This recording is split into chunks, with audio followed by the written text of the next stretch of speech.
The questioner asks, we were talking the other day about the ways of the modern Western mind and the difficulty it finds in submitting to the moral and intellectual discipline of the Vedanta. One of the obstacles lies in the young Europeans or Americans' preoccupation with the disastrous condition of the world and the urgent need of setting it right. They have no patience with people like you who preach personal improvement as a precondition for the betterment of the world. They say it is neither possible nor necessary. Humanity is ready for a change of systems, social, economic, political. A world government, world police, world planning, and the abolition of all physical and ideological barriers. This is enough. No personal transformation is needed. No doubt, people shape society, but society shapes people too. In a humane society, people will be humane. Besides, science provides the answer to many questions which formerly were in the domain of religion. Maharaj answers, no doubt, striving for the improvement of the world is a most praiseworthy occupation. Done selflessly, it clarifies the mind and purifies the heart. But soon, man will realize that he pursues a mirage. Local and temporary improvement is always possible and was achieved again and again under the influence of a great king or teacher, but it would soon come to an end, leaving humanity in a new cycle of misery. It is in the nature of all manifestation that the good and the bad follow each other and in equal measure. The true refuge is only in the unmanifested. Questioner, are you not advising escape? Maharaj answers, on the contrary, the only way to renewal lies through destruction. You must melt down the old jewelry into formless gold before you can mold a new one. Only the people who have gone beyond the world can change the world. It never happened otherwise. The few whose impact was long-lasting were all knowers of reality.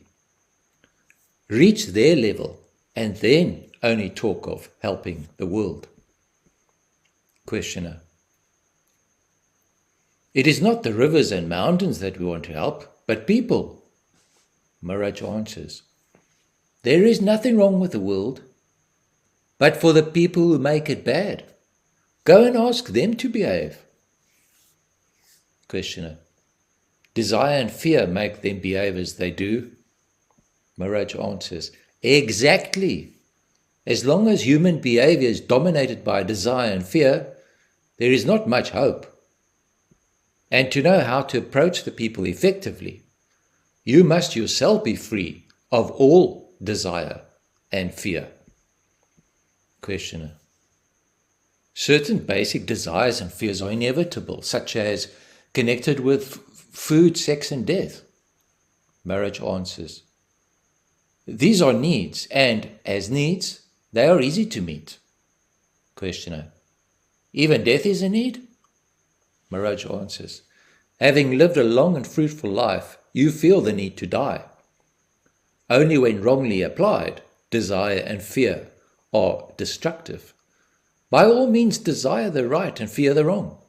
But when people desire what is wrong and fear what is right, they create chaos and despair. Questioner, what is right and what is wrong? Maharaj answers, relatively, what causes suffering is wrong. What alleviates suffering is right. Absolutely, what brings you back to reality is right, and what dims reality is wrong. Questioner, when we talk of helping humanity, we mean a struggle against disorder and suffering. Maharaj, You merely talk of helping. Have you ever helped? Really helped? A single man? Have you ever put one soul beyond the need of further help? Can you give a man character based on full realization of his duties and opportunities at least, if not on the insight into his true being? When you do not know what is good for yourself, how can you know what is good for others? Questioner. The adequate supply of means of livelihood is good for all. You may be God himself, but you need a well-fed body to talk to us. Maharaj answers, it is you that need my body to talk to you. I am not my body, nor do I need it. I am the witness only. I have no shape of my own. You are so accustomed to think of yourselves as bodies having consciousness that you just cannot imagine consciousness as having bodies.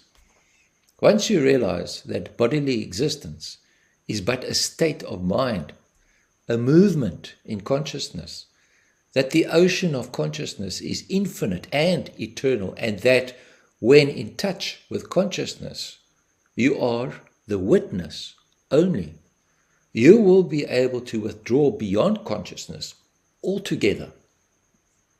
Questioner. We are told there are many levels of existence. Do you exit and function on all levels? While you are on earth, are you also in heaven? Maharaj. I am nowhere to be found.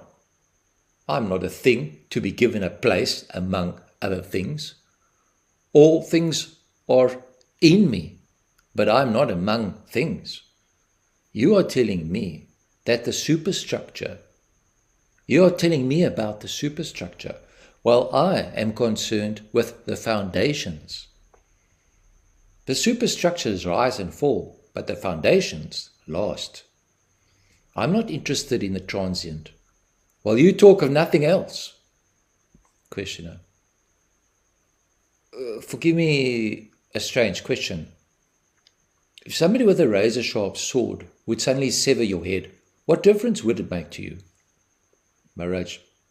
None whatsoever. The body will lose its head. Certain lines of communication will be cut. That is all. Two people talk to each other on the phone and the wire is cut. Nothing happens to the people, only they must look for some other means of communication. The Bhagavad Gita says, the sword does not cut it. It is literally so. It is in the nature of consciousness to survive its vehicles. It is like fire. It burns up the fuel, but not itself. Just like a fire can outlast a mountain of fuel, so does consciousness survive innumerable bodies. Questioner.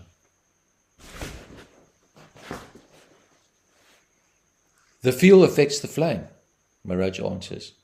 As long as it lasts, change the nature of the fuel and the color and appearance of the flame will change. Now, we are talking to each other, for this presence is needed. Unless we are present, we cannot talk. But presence by itself is not enough. There must also be the desire to talk. Above all, we want to remain conscious. We shall bear every suffering and humiliation, but we shall rather remain conscious. Unless we revolt against this craving for experience and let go the manifested altogether, there can be no relief. We shall remain trapped. Questioner. You say you are the silent witness and also you are beyond consciousness. Is there no contradiction in it? If you are beyond consciousness, what are you witnessing to? Maharaj answers, I am conscious and unconscious, both conscious and unconscious, neither conscious nor unconscious. To all this I am witness. But really, there is no witness because there is nothing to be a witness to. I am perfectly empty of all mental formations, void of mind, yet fully aware. This I try to express by saying that I am beyond the mind. Questioner: how can I reach you then? Maharaj answers: be aware of being conscious and seek the source of consciousness. That is all. Very little can be conveyed in words. It is the doing as I tell you that will bring light, not my telling you. The means do not matter much. It is the desire, the urge, the earnestness that count. Above all, we want to remain conscious. We shall bear every suffering and humiliation, but we shall rather remain conscious. Unless we revolt against this craving for experience and let go the manifested altogether, there can be no relief. We shall remain trapped. Be aware of being conscious and seek the source of consciousness. That is all. Very little can be conveyed in words. It is the doing as I tell you that will bring light, not my telling you. The means do not matter much. It is the desire, the urge, the earnestness that counts.